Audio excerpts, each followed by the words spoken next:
Hey, gang.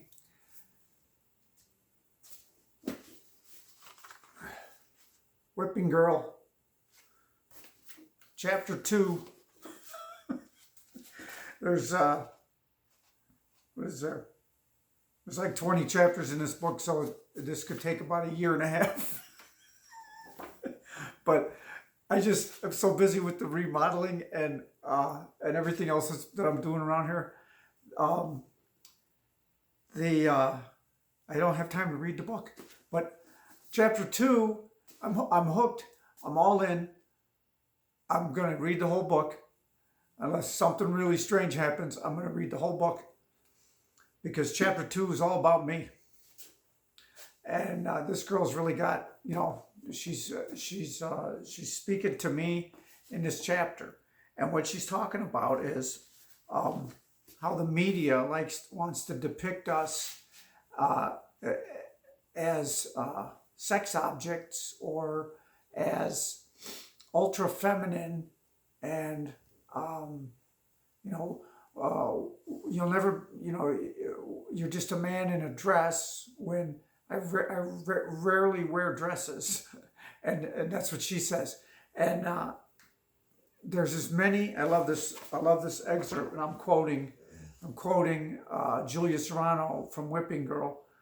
Despite the reality that there are many types of trans women, as there are women in general, most people believe that all trans women are on a quest to make ourselves as pretty, pink, and passive as we possibly can. Not this one, and not her. And that's what she says.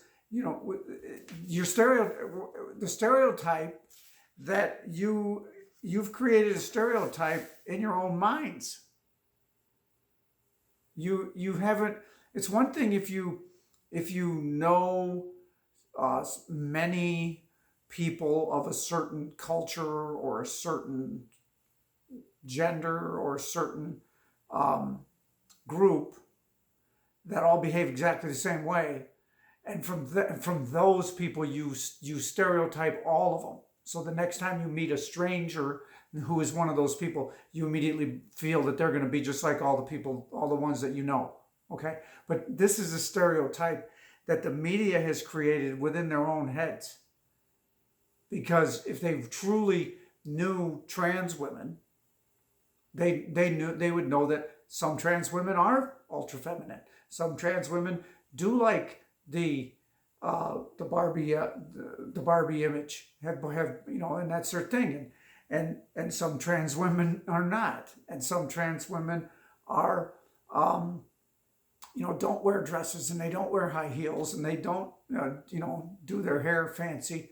I guess I'm somewhere in between. I'll wear a t-shirt and jeans and boots and low-heeled boots or flats or tennis shoes, and but have nice makeup and nice hair and a little jewelry. And that's just how that's my style. We all have our own styles, but the media wants to make us all, give us all the same style. And this is what she talks about, two different archetypes of deceptive transsexuals and what's the other one? Pathetic or sympathetic transsexuals who are don't pass very well as women, or don't present themselves in a very feminine manner, and they, you could call them frumpy, or if you wanted to, I guess the media's got two different ones. Either you're deceptive, you're trying to fool people, and they portray them this way in movies. And she mentions 1994 Ace Ventura, where Sean Young played a transsexual or a cross-dressing man who was trying to is secretly Ray Finkel, an ex-Miami Dolphin kicker who has stolen the team's mascot. Okay, and then at the end they do a bunch of crazy sex stuff where he pulls down her pants and everyone can see that she has male genitals. Okay, so I guess, actors will do anything for a buck. But it was a campy, over the top, funny movie. But it's bad for us. Another deceptive transsexual was in The Crying Game, which is a great movie, and it really, in a way, I liked it because the man that was initially repulsed by Jay Davidson's character, when he realized that she was a man, came around to her and became affectionate towards her. And, at the end of the movie, it was interesting. I could see it. I could see, obviously it was high drama, but I could see some people coming around eventually. I know trans women have a lot of issues with that. They'll find a man, but the man doesn't want to be seen with them in public, or the man doesn't want to see them without their makeup on, and all that other stuff. And that's just that's just the boyfriend's issues.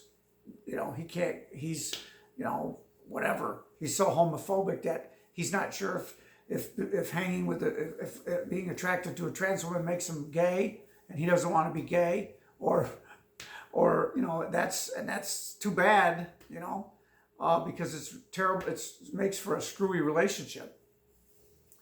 The media does so much to influence our thoughts, and without even trying.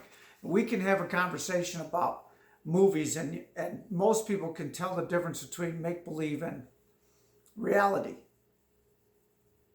But in the back of their mind, subconsciously, they've got all these images that they've seen on television or in the movies of trans people, of cross-dressers, of sex workers,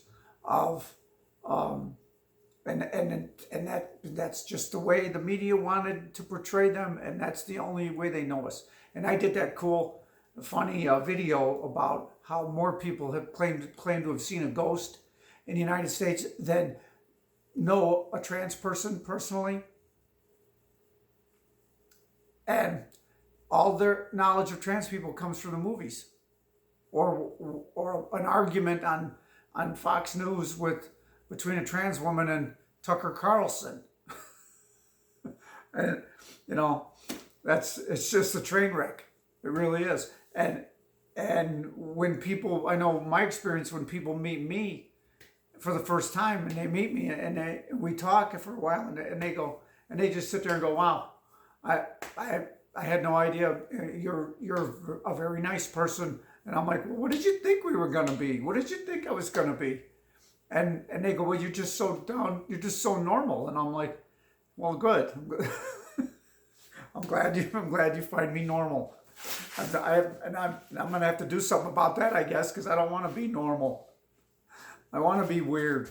Okay. There's nothing wrong with being weird. Okay. We're all different, and that's what she's trying to explain to everybody in this book, is all trans women are different. But she really hits it on the head when she talks about trans girls who don't present overly feminine or passive. And I'm very aggressive, very, and you could, a lot of people call me masculine. A lot of people tell me, you kind of freak me out, Rachel, because I'm seeing girl and I'm hearing guy. And I'm having a hard time with it. And I'm like, well, that's my voice. I'm a strong woman, and I have a lot to say. And so I got a big mouth, and deal with it. And they go, yeah, I'm dealing with it, but it's crazy. Here's another excerpt. I'm taking it out of a paragraph. When audiences watch scenes of trans women putting on skirts and makeup, they are not necessarily seeing a reflection of the values of those trans women they are witnessing. They're witnessing TV, film, and news producers' obsessions with all objects commonly associated with female sexuality. It's not television and film is not reality at all.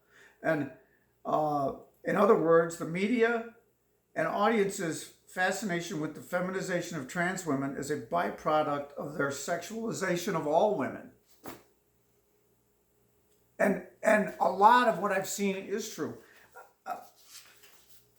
I've been treated as a woman even when I was pretty sure the man knew I was trans, and it wasn't treating me as a woman in a positive light. It was like male privilege trying to dominate me. It didn't end well. But you know, and I actually, one guy I actually told, I said, you can take your male privilege and go yourself. And because he thought he could put hands on me, just touch me. He thought he could touch me. He was admiring my soft skin on my arm and was running his hand up and down my arm. And I looked at him and I said, you take your hand away from me, or I'm gonna punch you in the face. And he said, oh my gosh, I'm so sorry. And I go, you're so sorry? You could take your male privilege and go blank yourself. And he left. And you know, you don't invade other people's spaces in public, strangers, and you don't touch them.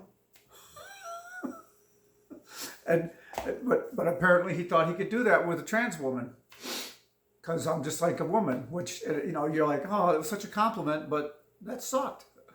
And you know, and you since I'm not full time, if I was full time, I'm sure I would experience crap like that all the time, but I don't. You know, I wouldn't put up with it, but I don't.